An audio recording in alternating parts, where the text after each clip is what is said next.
Contemporary Black topic. Excuse me. Contemporary Black voices, and this is our Hot Topic segment. And my name is Dr. Sharon Michael Chadwell. And sitting with me today are Chris Dawkins, Mario Salas, and Caleb Alexander. We've got 4 hot topics that we want to talk about. And the first one deals with the Black Panthers emerging in Philly. Now, I have to admit, when I first saw the image, I was excited to see the Black Panthers getting back into where they become protective of the community. And if you think about the Black Panthers back in the day, they were all about protecting the community. They were all about education. They were all about making sure that children in particular had food and housing. And then of course, the FBI called them a terrorist group, and they weren't a terrorist group. They were just trying to protect the community, educate the community. This is where self-determination was really seen. But now we have this new group in Philly that's emerging. And what's interesting about this one is that they have a focus on protecting the immigrant community. They have a focus on protecting the community against ICE to the point where they're not just carrying rifles, they're carrying machine guns, talking about unaliving ICE agents. And so it comes to a question of, are they really adopting the mission of the original Panthers group? Or are they really operatives being put into, under the name of the Black Panthers, trying to take down the community? Because again, one of the things that the Black community is doing, we're resting. We're taking a nap. We'll now talk about the nap ministry in a minute. But the whole thing about resting and napping is that we're sitting back, resting, trying to rest behind all of the incidences of racism and anything else that has impacted us. No, we are stepping aside from protesting because we've done that, been there, done that. But here's a group that's really look like they're trying to put Black people in a position to where they may be forcing us to come from our rest period and get us in trouble. Mario, you are our Black Panthers historian, in that you were a Black Panther at one time. Yeah, so what are your thoughts? Well, there's a couple of things. One, when the Black Panther Party it faded, it demobilized is the term we used back in the 1980s or so. And when it did, that was the end of the original Black Panther Party. Doesn't mean that the members of it, the alumni of it, still don't meet. So you can go to a website called It's About Time, and that's the alumni of the original Black Panther Party. It's online. Just type in It's About Time Black Panther Party, and that's the original and only legitimate Black Panther Party from that particular time frame. Now, in Texas, there was another group that formed called the New Black Panther Party. And members of the original Black Panther Party had to go and file legal papers to prevent that group from stealing our name. And we did. We filed that, and then that's why they attached the word new in front of Black Panther Party. Now this group that we're talking about now, they're not even saying Black Panther Party, they're just saying Black Panthers.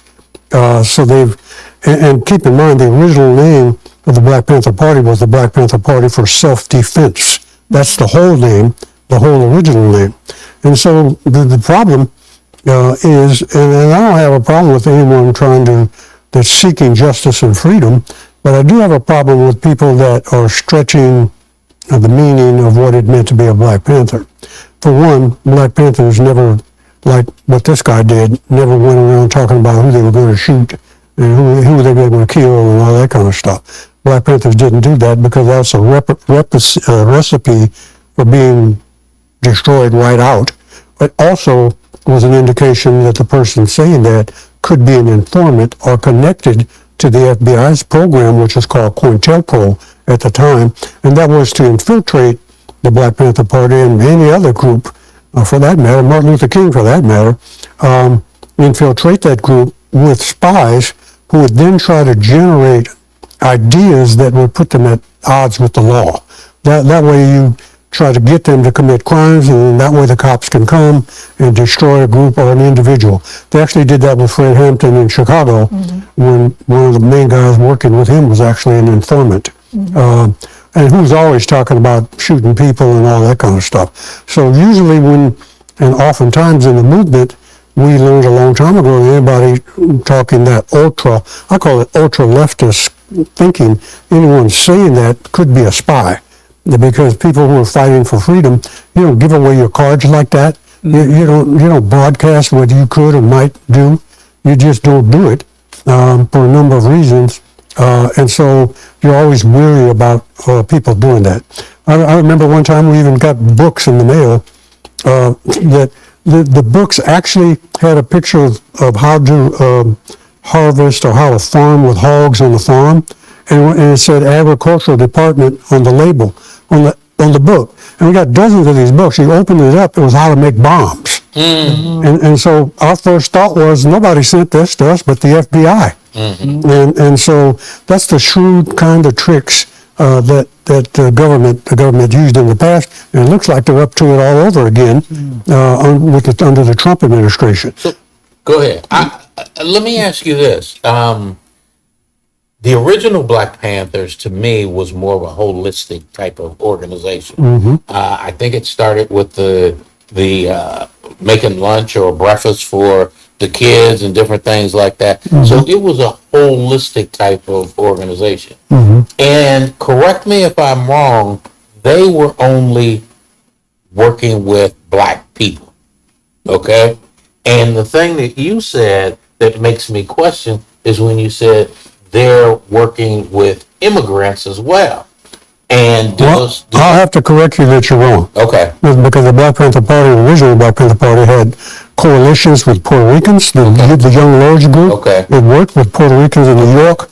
It had coalitions with the Hispanic community, with the Raza Unida Party. There was even a group that was formed that supported the Black Panther Party called the White Panther Party. And this was all white guys who believed in the policies of the Black Panther Party.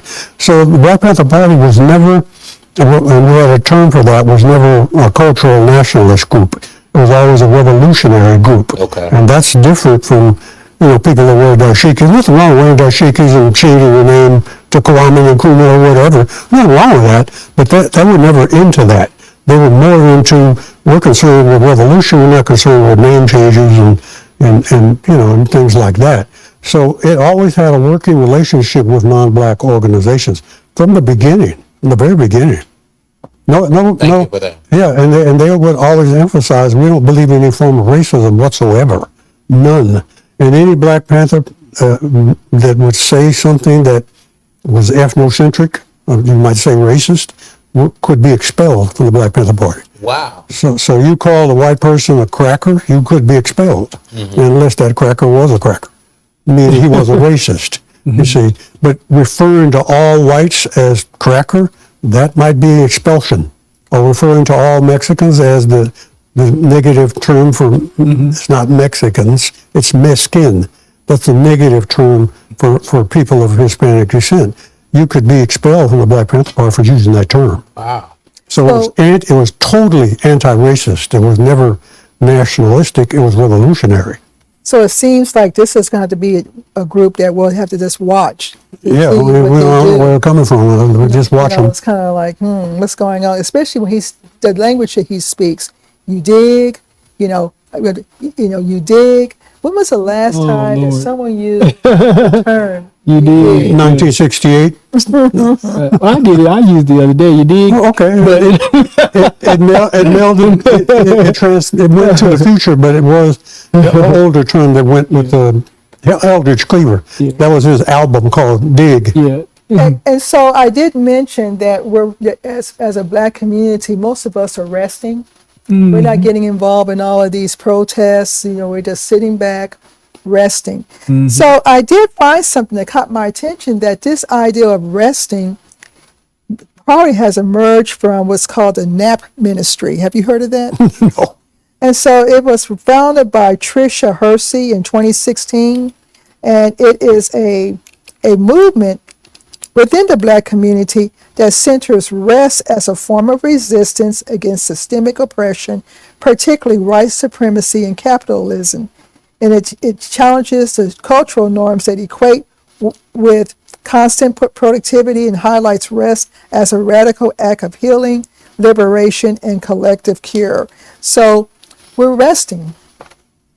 And I think that if that can be implemented, and especially with the people right now that are maybe non-Black in Minneapolis, if they could do that, rest, I think it's very important.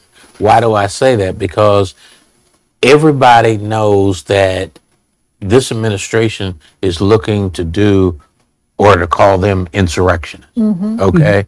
And of course, from there becomes the martial law. Yep. So we don't want to see that happen. Right. So the resting thing would be very important. I'm not saying surrender, and I'm not saying don't do anything for injustice, but just don't provoke them in a way to allow them to take that kind of action. Well, and that's why nonviolent protest is still essential.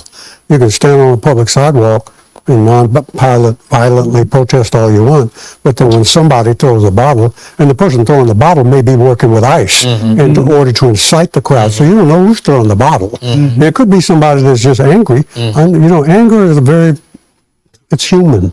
People get angry when they see injustice. So what organizers often have to do is temper it. Say we can stay out here and protest all night long, but don't start throwing bottles because then it becomes you're playing their game. And until we get to a point, if we ever do, and I'm not advocating it, until you get to a point where it's a full-blown revolution, there'll be more than bottles being thrown. Yeah. But that's in a full-blown situation. But So he's already floated the idea of maybe we shouldn't have an election. And so I think This that is is the time to rest. Yeah, for us. Yeah, let them do what they're gonna do. But I think, I think the more that he continues along this path, I mean, they did shoot a brother in California. We're going to talk about him. I know, but I think them shooting the white woman on film, it's kind of like a George Floyd moment, but for white people, right? So he's shooting the white woman on film and all that kind of stuff. I didn't mean to be. I didn't mean to say it like that, but it was like it was their moment. You know what I mean? That triggered them, and they took to the street. They protest all around the country, and this kind of stuff. But yeah, we again, I keep saying this. We protested on November the 4th. You know what I mean? So. We went to the ballot box and they stayed home. And they didn't want to vote for the black woman. You know what I'm saying? So right now, we're in a Malcolm X moment. You reap what you sow. Right. Or the chickens are coming home to roost. Chickens are coming home to roost. You know what I mean? And so it's, again, and I'm with that. You know what I am too, but keep in mind, nonviolent protest is still essential because that's what democracy looks like. Yeah. If you can't peacefully protest, you don't have a democracy. There's no point in having one. Right. Let's just let Trump do whatever he wants. Yeah. And there's only a point where you can stay quiet for so long. Doesn't mean get violent, but staying quiet for so long, you're giving them a green light. Okay, they ain't saying nothing. Let's go ahead and start arresting everybody that don't have a driver's license. Let's start knocking on people's doors, and if they even look like they're not from here, if you're giving them a green light by not saying nothing, so resting has a point where it's counterproductive. I don't know if it was Sharon telling me this or not, but as it relates to ICE, that they went in Minneapolis to a Mexican restaurant or whatever. They did. They ate food. They ate food there. Right. They waited till the restaurant closed and then arrested the people as they got off the work. I heard that. And were going home. Yeah. There's some. And that's plain rotten. That's Proud Boy. That's They're rotten. Proud Boys and Oath Keepers and all that kind of stuff. They get a kick out of that kind of Well, stuff. and didn't they actually just reveal that the people that Trump pardoned from the 2021 insurrection are now, they were able to apply for a job and become ICE agents? Yes. These are very violent criminals that are ICE agents. Yeah. I think they even had Enrique Tarrio, the leader, was on the list of people who work for ICE now. Right. Tarrio. Since we brought up the black man who did get shot in California, we talked about him kind of in passing last week, but I think we need to put a name to him. And his name is Keith Porter Jr. And basically, what happened is he was a 43-year-old father of two, and he was fatally shot after 10:30 p.m. on December 31st by an off-duty ICE agent at an apartment complex in Northridge. So basically, what he was doing, he was shooting. He had his what did he have, an AR-15? Oh my God. But anyway, he had an AR-15 style rifle, and he was shooting celebratory shots up in the air. Off-duty ICE agent heard what was going on. I guess he felt for his life. He approached him, and probably Keith turned around with the gun, and he shot him. Now, first of all, I don't even advise anybody of shooting bullets up in the air, because what goes up must come down. Yeah. It's just a fact. But that off-duty, he was off-duty ICE agent. Why didn't he call the police? Yeah, because he could have been arrested for firing a weapon in public. Yeah. And anybody with any, you don't have to have an engineering degree, which I do, but you don't have to have an engineering degree that a bullet follows a parabolic path because it follows the gravity of the earth. You shoot it up this way, it's going to come down. It could hit some kid in the head. It could hit somebody in the windshield of their car. Yeah. So you don't fire bullets. If you're going to do that, the least you could do is fire in some soft dirt. Don't fire in a rock. Right. It might come back and kill you. Yeah. So the best thing to do is not fire a gun at all out in public. That's what the firing range is for. So Homeland Security said an off-duty ICE agent was responding to an active shooter when he gunned down Keith Porter that evening. How does he respond to an active shooter? Did the local police call him? Did the local dispatcher say, "Hey, you off-duty ICE agent, I need you to go check this out"? That's bullcrap. No. He took Right. advantage that he probably nothing's going to happen to him. Yeah. Because he's a federal employee. Well, Yeah. because J.D. Vance. Yeah, he's got supposedly total immunity, Yeah. which he doesn't, but he supposedly. Yeah. So it was his time, I guess, in his mind. Oh, now I finally got a chance to kill somebody. Yeah. And this guy was black, correct? Yeah. Yeah, there you go. That was his excuse to commit a racial crime. Yeah. So I don't believe that he was a criminal. Was he wrong for shooting that, bullets up in the air? Yeah, he was wrong. Yeah. But this off-duty ICE agent didn't have to Had come no out. right- had First of no all, he right. didn't have to come outside. If Right. felt He should have called He should the- have stayed he's on in his duty. house Yeah. and make that phone call to the He's police. not local law enforcement. The sheriff's office could have responded. The police department could have responded. A variety of agencies that were actually officially on duty that are responsible for domestic law enforcement. He is immigration. And if that guy wasn't crossing the border, he had no reason to respond. Yeah, and I would raise the question that what town was this in? This is Los Los Angeles. Angeles. Yeah, to me, local authority, Northridge. local authorities should file a straight state murder charge against this They guy. should, yeah. He can't be pardoned by Trump if they did that. Yeah, that's true. That's definitely true. So the family lost a jack of all trades who worked dozens of jobs. He was a proud girl dad to two daughters, an avid fisherman, a diehard San Francisco 49ers fan, and he was the family performer. And he made everybody laugh. So this is what the family lost. Yeah. If anything, the family could have been raising money to get him out of jail, but this is Right. a shot.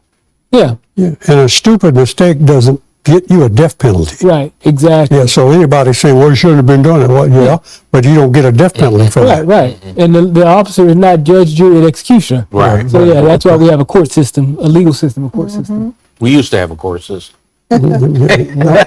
Well, we have a kangaroo court system now. You know what I mean? So it's the court system, but it's kangaroo, it's hopping around. It's a kangaroo. Right. Now we got a Gestapo system. Yeah.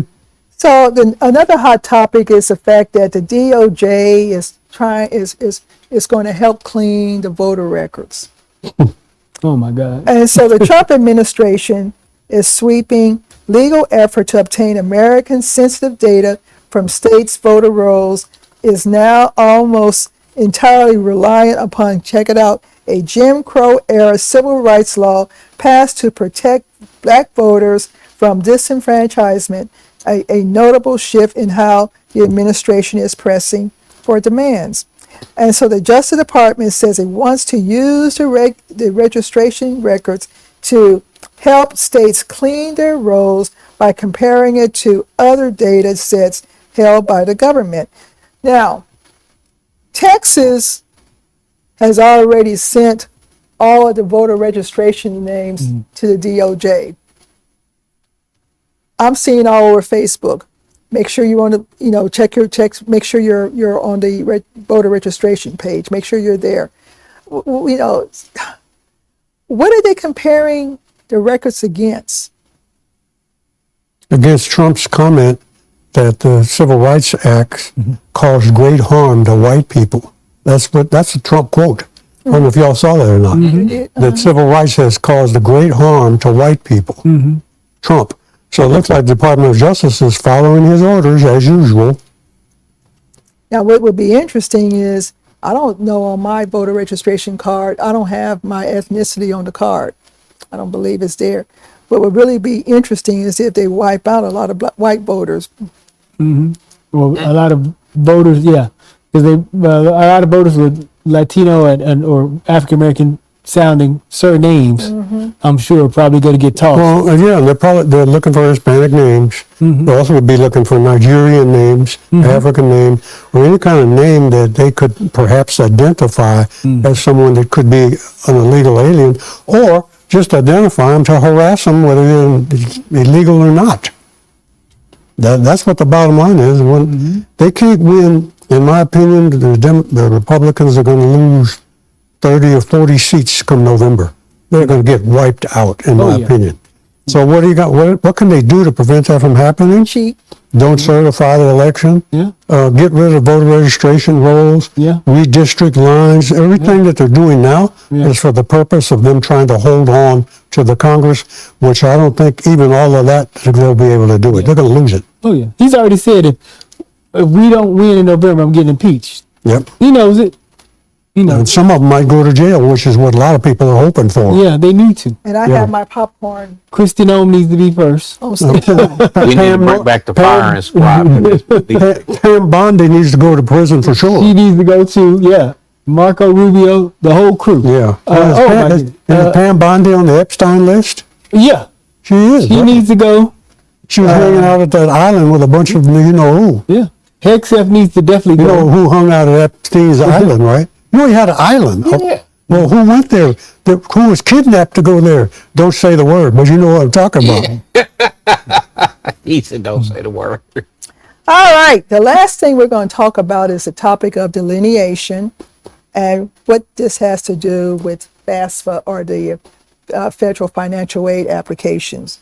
So in the Black community, there is a movement where delineation refers to the movement to distinguish between different ethnic groups within a broader Black or African American racial category.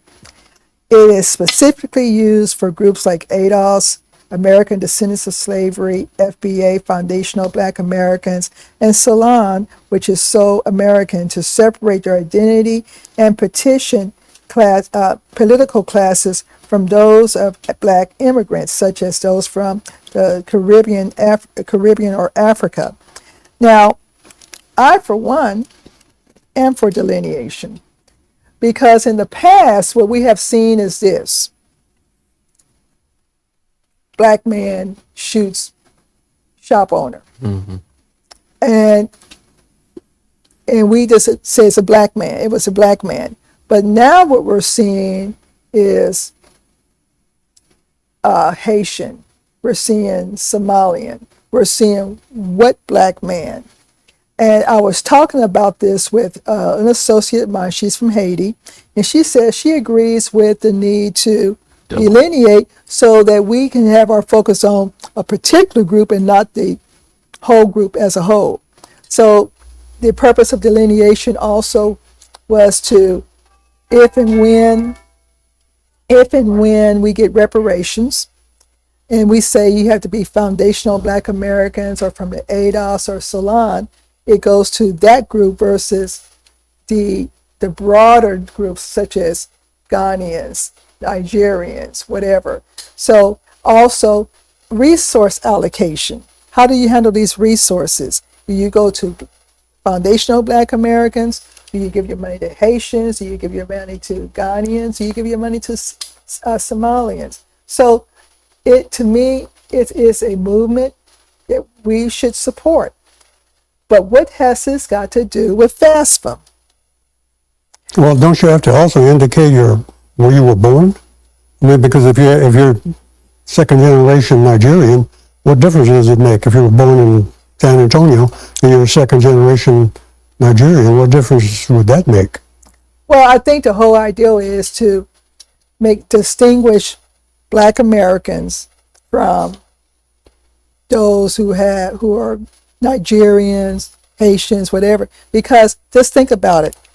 I have an associate who fluctuates between I am Ghanaian, and now she's trying to say that she's foundational Black American, and I say, huh? Or another one says, I'm from Haiti, I'm Haitian American. You know, we never were in a position to say, I'm this. We would just say, I'm a Black American. So the delineation to me is important, especially again in what we're seeing now that mainstream media is doing. They're being more specific as to the who is doing something. Now, going back to FAFSA. Now, when we start doing these federal applications, you always see this: Black, African, or African American, or non-Black, non-Hispanic Black. Mm-hmm. Okay. Then you see white. Then you see Native American. Then you see Latino, non-Black, or whatever, however it was done. But so on the FAFSA application, they're delineating. They're following our lead. What they're doing is they're using language now, such as for Asian students, you're not just Asian, you're Chinese, Filipino, Vietnamese, or Asian Indian. For Black, or African American, now you've got some options, and also you have other on every last one of them. Then you have specific heritages for Black or African American, Jamaican, Haitian, Nigerian, or Ethiopian. Now this is the one that was funny. White. Right. And that includes specificities such as German, Irish, Italian, or Polish. So why is the white category funny? Well, I'm on TikTok. These white students are freaking out because now it's, well, I don't know. I always just checked off white and went on about my business. Mm. Or I'm white and I'm adopted. I don't know what type of white am I. Mm-hmm, mm-hmm. Well, they are different kinds of whites. Matter of fact, white doesn't really exist. But on the application again, you have all these ways you can delineate, mm-hmm. or there's another box where you put in other. Well, and some of that has to do with as an awareness, because some whites no longer like to be called white. They recognize their grandmother as Italian. And the Italians never called themselves white until they got here. Then they started calling themselves white. But you can go to New York right now and Italians will tell you, don't you dare call me white. I'm not white. Mm-hmm. I'm Italian. And they make it very clear they don't want to be called white. It depends on which Italian you talk to. So some of that may be protests from people who don't want to be called white anymore. I don't know. But I'm thinking, because I've ran into a lot of people like that lately. Ran into an Irish guy the other day, not too long ago, not the other day, but a couple of weeks ago. Don't you dare call me white. I'm Irish. I don't want to be white. Don't you call me that. So there's a different thing going on here as well. It's an awareness by some European people with European ancestry who want to identify with their original country, not identify with a race based on color or a race that was imagined. They want to reimagine what they are. And I think that's rightfully so. Okay. You want to say something about this since you know. Well, I don't agree with that. So I've always said I don't agree with that. I don't agree with us dividing ourselves. If anything, we need to come together. And that's our strength lies in our unity. And as long as we continue to separate ourselves, we're always going to be at the bottom of the barrel. The only thing that separates us is a boat stop. And so that's my take on it. But Yeah, and unfortunately, because color is the delineating issue, yeah, that whether you're from Nigeria or not, it might be okay to delineate that on the form. When you get out in the street, it ain't gonna matter. it don't. You're still black. You still an N-word. And so, whether or not you believe, you play for a different team, they put us on the same team.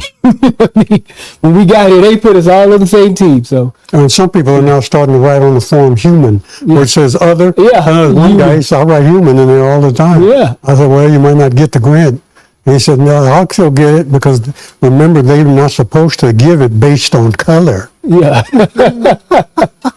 there is one teeny tiny subject. Okay. Okay, and so we talked about it last week, but I have to talk about it again, and that's Greenland. Who? Greenland, Greenland. Okay. because the madman is definitely threatening to invade Greenland. So we now have our NATO allies that are starting to build up troops on Greenland to defend Greenland from the United States. That is absolutely insane. You know what I mean? This guy invades Greenland. He has destroyed an 80-year alliance. This will be an enormous foreign policy mistake, where the United States will be completely isolated at a time when China is expanding their influence globally, where they're expanding and catching up, and even in some areas surpassing us technologically. So we're passing off global leadership to China with an invasion of Europe, and we are. What you will see is every single country dumping American currency. You will see Europe seizing American bases. What gives us the lifestyle we have is that our currency, the dollar, is the global currency.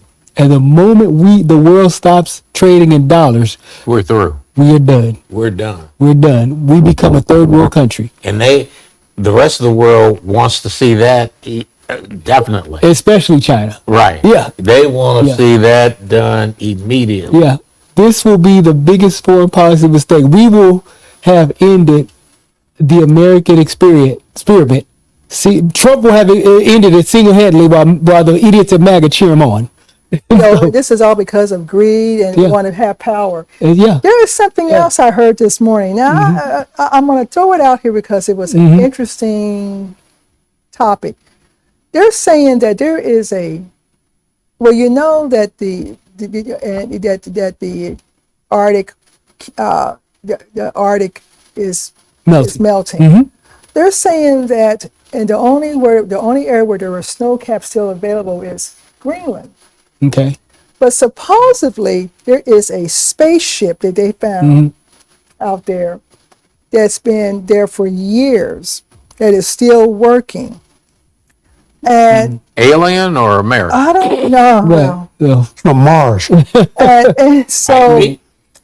is that another motivation for Trump to try to take over Greenland? He ain't that smart. No. He ain't that smart. You know what? This is a person who doesn't understand history, who has a very elementary or rudimentary understanding of history. He views history.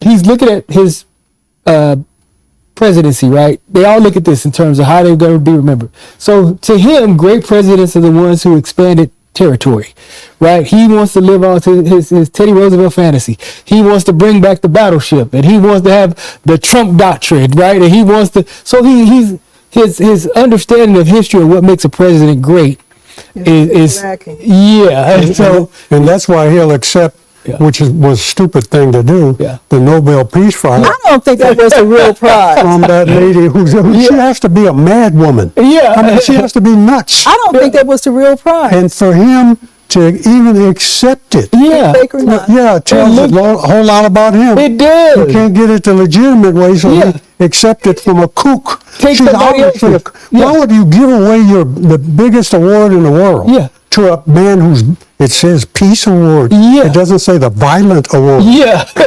Well, see, this is why I'm thinking that it took her a while to give it to him, right? Well, she offered it to him the first day. Remember? Yeah, but I'm thinking that Yeah. because some time passed, But you know what? You know, she might have had that thing. She might have given him the trophy, but I bet she didn't give him the money. Yeah, he didn't get the money. He didn't get the money to go along with the trophy. And she can give that thing to whoever she wants. Yeah. But the who originally got it will never change. That's not going to change, right? So it That's the doesn't matter. Nobel laureate. Yeah. It's always going to By the have way, her but- name on it and be attached to By her. the way, all of y'all go home and collect your awards, your trophies, and send them And send them to the White House. Since Yeah. he can't get none legitimate, we might as well help him out. All of them. Send all of them the trophies. But no, this is, let me just say a little bit more. I want to wrap it up though.